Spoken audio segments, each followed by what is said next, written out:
গল্প শোনাবো তাই এসো দলে দলে, রূপকথা সত্যি হয়ে গেল বলে, সোনা কাঠি ছুঁয়ে থাকা অলি থেকে গলি।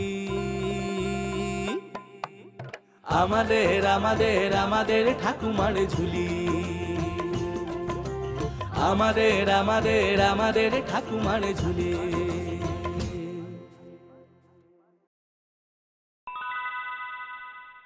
বহুকাল আগে এক শহরে গীতা আর মিতা দুই বোন বাস করত। তারা থাকতো একটা ভাড়া বাড়িতে। বাড়ির মালিক নিচের তলায় থাকতেন। তার নাম নীলকান্ত। পেশায় তিনি চিত্রকর। তার ছবি বেশ ভালো দামে বিক্রি হওয়ার কারণে তার টাকার অভাব ছিল না। অন্যদিকে গীতা আর মিতা ভালো ছবি আঁকলেও তাদের ছবি বিক্রি হতো না। তাই তারা ছিল খুব গরিব। অনেক কষ্ট করে এঁকে যা দুটো টাকা পেত তা দিয়ে দুজনের সংসার চলতো না প্রায়। কারণ মিতার শরীর খারাপ লেগেই থাকতো।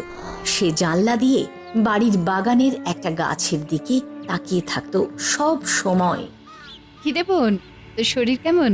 ভালো, তবে মাথাটা এখনো যন্ত্রণা করছে দিদি। সারাদিন বাইরের দিকে ওরকম ভাবে তাকিয়ে থাকলে মাথা তো যন্ত্রণা করবেই। চোখটা বন্ধ করে একটু শুয়ে পড় না। না দিদি, শুতে একদম ভালো লাগছে না। আমি ওই গাছটাকে দেখছি। কি এমন দেখিস বলতো এই গাছটায়? ওই যে ওই ওই পাতাগুলোকে দেখিয়ে দিদি। ওই দেখ না, গাছের পাতাগুলো কেমন ঝরে যাচ্ছে।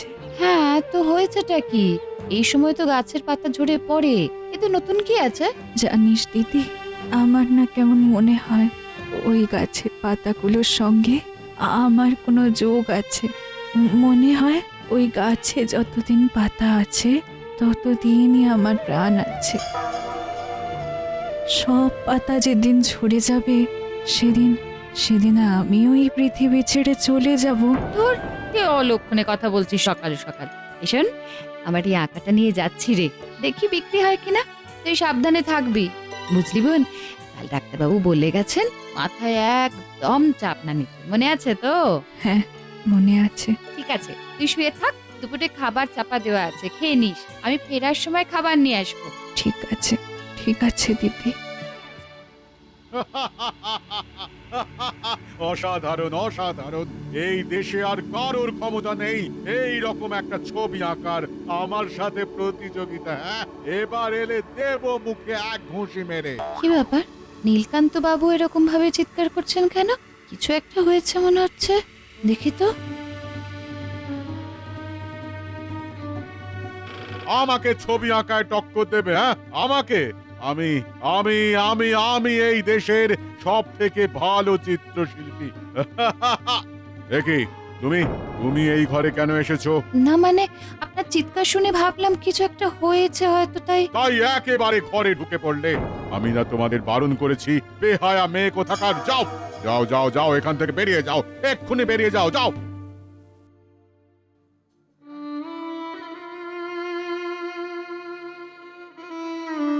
যা, আরো একটা পাতা ঝরে গেল। গাছের ডালটাও প্রায় ফাঁকা হয়ে এসেছে। মনে হয় আমি আর বেশি দিন নেই।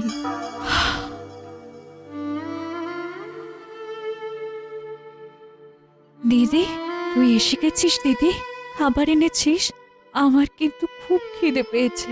না রে বোন, আমি খাবার আনতে পারিনি। আজও আমার আঁকা বিক্রি হলো না। টাকা দিল না? কিন্তু আজ রাতে তাহলে আমরা খাবো কি? ডাক্তার যে আমাকে খালি পেটে থাকতে বারণ করেছে। হ্যাঁ, খালি পেটে থাকলে তো শরীর আরো খারাপ হবে। দাঁড়া, আমি কিছু একটা ব্যবস্থা করছি।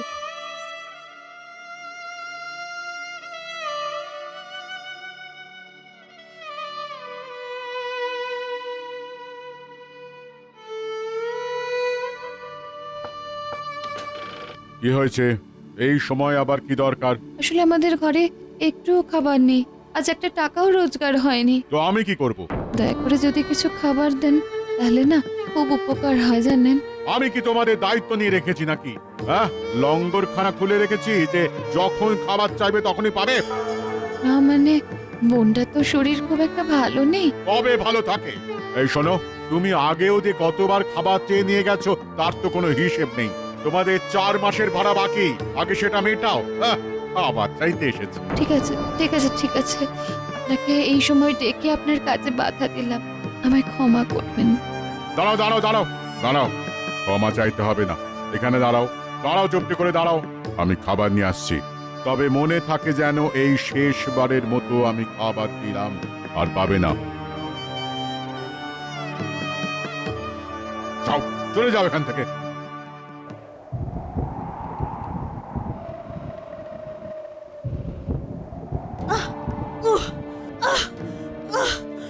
দিদি দিদি, আর পারছি না, আর পারছি না, আর পারছি না দিদি। কি হলো কি হলো বোন, শরীর খারাপ করছে? এ কি, তোর গা তো জ্বরে পুড়ে যাচ্ছে। দিদি দিদি দিদি, ঝড় উঠেছে, আজই গাছ থেকে সব পাতা ঝরে যাবে। দিদি দিদি, আমি আর বেশিক্ষণ নেই রে, আমি আর বেশিক্ষণ নেই। এ কথা বলিস না রে বোন, তুই ছাড়া আমার কে আছে বল? দাঁড়া, আমি এক্ষুনি ডাক্তারকে ডেকে আনছি, এক্ষুনি।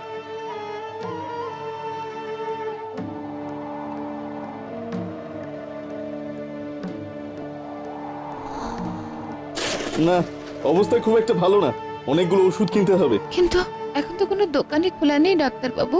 ঠিক আছে, আপাতত আমি কয়েকটা ওষুধ দিয়ে দিচ্ছি।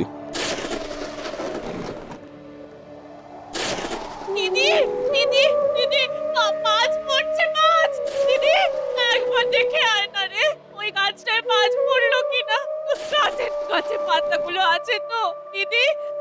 হ্যাঁ বোন, আছে আছে রে, আমি এই মাত্র দেখে এলাম। কি ব্যাপার, কোন গাছ, কি পাতা? আর বলবেন না ডাক্তার বাবু, এই জানলা দিয়ে বাইরের বাগানের বড় গাছটা দেখতে থাকে সব সময়। ওর ধারণা ওই গাছের সাথে ওর নিবিড় যোগ আছে। ও ভাবে গাছটা যতদিন পাতা আছে ততদিনই ও বেঁচে থাকবে। তাই নাকি? তাহলে তো বেশ চিন্তার কথা। ওর মানসিক সুস্থতাই বেশি দরকার, তাই তাই ওই গাছটা থেকে পাতা না ঝরলেই মঙ্গল।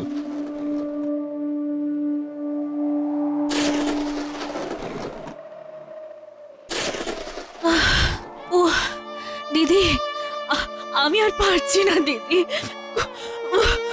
খুব কষ্ট এই হচ্ছে। তো বোন, আহ, ওষুধটা খেয়ে নে, সব ঠিক হয়ে যাবে, সব। কিচ্ছু ঠিক হবে না দিদি, ওই ওষুধে আমার কিছু হবে না। ওই গাছটা দিদি দিদি দেখ না, ওতে এখনো পাতা লেগে আছে তো। হ্যাঁ বোন, আছে। নে নে নে, ওষুধটা খেয়ে নে। দিদি, এই দিদি, বাইরে কিসের একটা আওয়াজ হচ্ছে বলতো? জানি না রে, ও হোক, তুই ঘুমো দেখি, ঘুমো। দিদি দিদি, এই দিদি, এই কাল সকালে গাছে পাতা থাকবে তো? না থাকলে আমিও তো আর থাকবো না।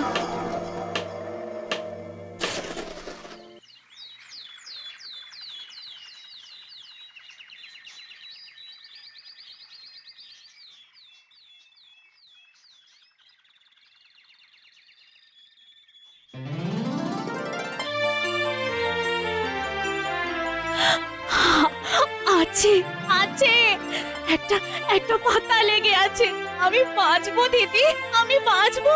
কি হলো, কি হয়েছে বোন? ওই দেখ দিদি, গাছের সব পাতা ঝরে গেছে, কিন্তু একটা পাতা এখনো আছে।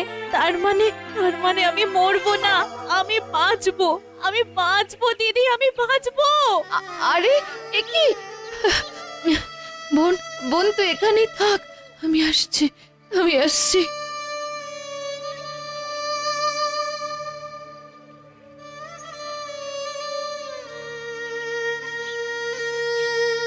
চোখ খুলুন, আপনি কথা বলছেন না কেন? কথা বলুন নীলকান্ত বাবু, কি করে হলো এটা, কি করে হলো? আরে আর বড় কেন, কাল রাতে দেখলাম এই যে এই গাছের ওপরে ওই একটা ডালে ওই পাতাটা লাগাচ্ছে। ওই যে পাশে হাতুড়ি পড়ে, ওই দেখো। ও, ওই কাল রাতে এত বাজ পড়লো, তাতেই মনে হয় মারা গেছে। কি আর বলি বলো তো, ওই সময় কেউ গাছে পাতা লাগাতে যায়, অকালে প্রাণটা তো চলে গেল। আরে ছি ছি ছি ছি। ইস, গাছের পাতা লাগতে গিয়ে প্রাণ চলে গেল। আমার বোনের জীবন বাঁচাতে আপনি নিজের জীবন দিয়ে দিলেন। হায় ভগবান।